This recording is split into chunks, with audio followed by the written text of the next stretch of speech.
Okay, here. We're on. We're live.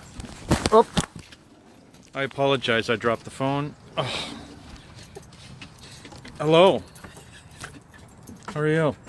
Oh, there. Yeah. Hello, everybody. Happy Wednesday here. Hump day, Hey, I let's guess. get the sunset behind us. That's Oh, nice. yeah. Yeah, we're all styling. Woohoo. Hey, we're the Trusties. I'm Tony. I'm Chris. See how I was first. And it's 46 degrees Let me today. tag myself as usual. Okay. So I told Tony, I'm like, we have to do our live outside. It's nice outside. Not 9 degrees like it has been. Let's see. Yeah, I'm dressed a little more badass than she is. Yeah, I just got home from work. And I'm a Do our biker. live. I'm a biker, and this is how I go to work.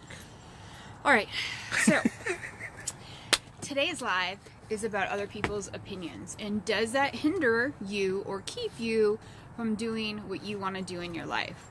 And the reason why we're having this discussion is, number one, you guys all know I love Rachel Hollis and her husband. I watch them every morning.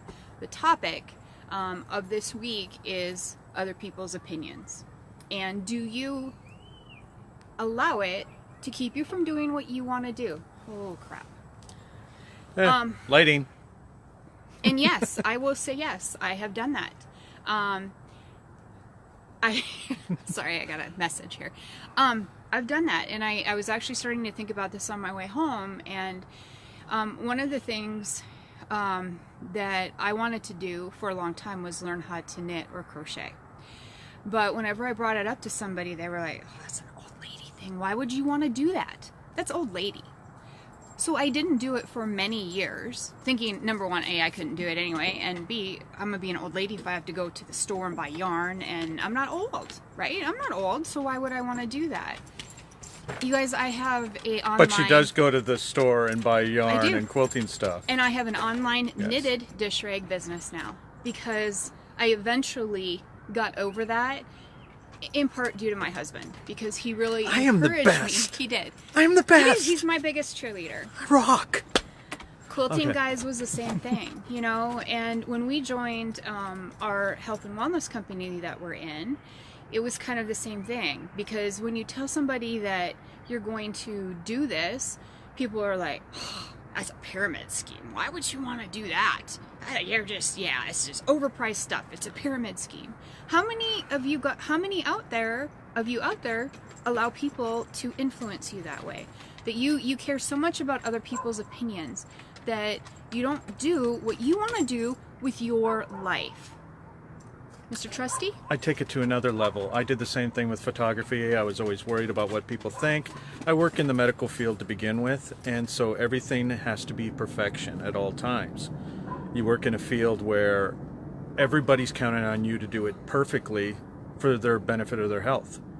So that's a lot of pressure, and so that stigma has always been a part of me and a part of my life. So going into photography, I always worry about making everybody happy, giving them exactly what they want. That's great, but at the same time, it hindered me quite a bit. And that's part of my problem, is getting over that with taking portraits and stuff like that, because I'm very good at the nature stuff, because it's just me and my art, as opposed to trying to make somebody else happy with my art. So, you know, we all have it. It's all part of us. Some degrees are bigger than others, but yeah, I've been a part of that problem as well. But how much of it is actually fabricated in our own minds? You know, that was one of the big things that Rachel was talking about Right. this week, is that, you know... Don't let other people's opinions control what you're going to do. Right. But, Or what you love. Right. But, you know, most of the time, we're assuming that if we need to... I'm just going to throw out an example. If we need to reach out to somebody about, you know, your product, service, or opportunity, and we're scared to do that because we feel that they're going to judge us somehow, or they're going to think that we're, you know, we're trying to scam them out of something. When in hindsight, they're probably not even thinking that. We start imagining things that aren't true and having scenarios in our own heads that haven't even happened. Right. Mr. Trusty? Stop pointing at me. In the end, you're just providing a service, and if people want to be a part of it, you have to at least offer that service. no matter what it is. Yes. And if you offer it, they don't want it, that's fine. Get over it. It doesn't have to kill you. It doesn't have to control what you're doing. Right. It's just put out there, and it's everybody's opinion of whether they want to be a part of that or if it's a bother. It doesn't hurt to have somebody say no. No. It doesn't hurt. No. Everybody is different. They may embrace it, they may not. It's up to you to actually put it out there for them. Right. So. And I think sometimes when we hear that word no, we're like, My arm's shaking. Okay, we did something wrong. They thought this, they thought that. It's just, you just got to move past it, guys. We really have to. And I'm totally guilty of it. Hell, I didn't want to make it. Sorry, I didn't want to do a blog. And you know what? My blogs probably suck. I don't know. But I like them. I get valuable information out of my own blogs. I learn something and I share it. And if you don't... She's normally learning from me.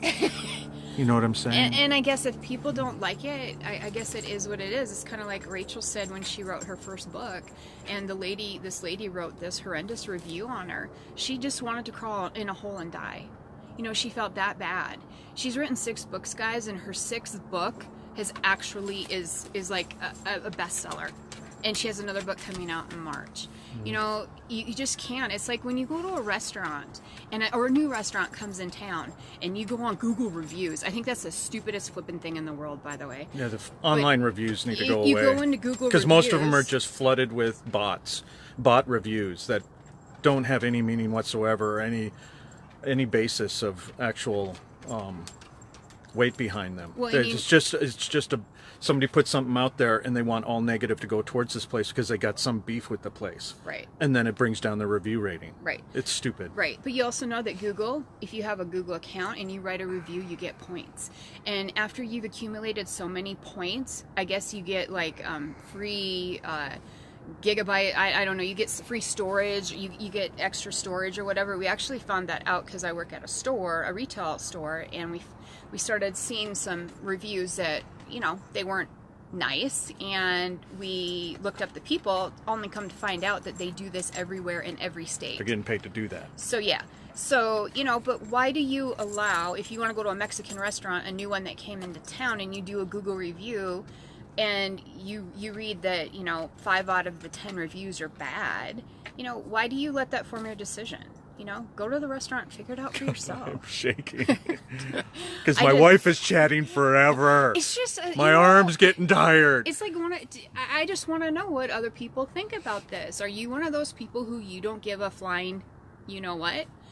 Or does it bother you? And I think, you know, probably over 90% of us, it bothers. It really does. You can say it doesn't, but it does. And it affects your life one way or another. So I just thought it was a really good topic. And one of the things that, you know, Rachel has said is you don't, it is none of your business what other people's opinions of you are. Bottom line, it is none of your business because it is their opinion only. That's it. Yeah. Don't let it dictate or run your life. Just ignore it. Let it go. Let it go. Yeah, Heather. Good to hear. Let it go. I'm not going to sing. That would be really bad. So anyways, that is our live for this evening. Do you have anything else to add? No, because my arm's going to fall off. You like our Christmas lights? Yeah. Oops. I hope that doesn't mean that we're... Okay. I hope I didn't pause our volume there for a second because I hit a button. Because my arm's weak. Anyway. Oh my word. Okay. Anyways, y'all have a good evening. We'll be doing a live again tomorrow night. Yeah. See ya. Bye.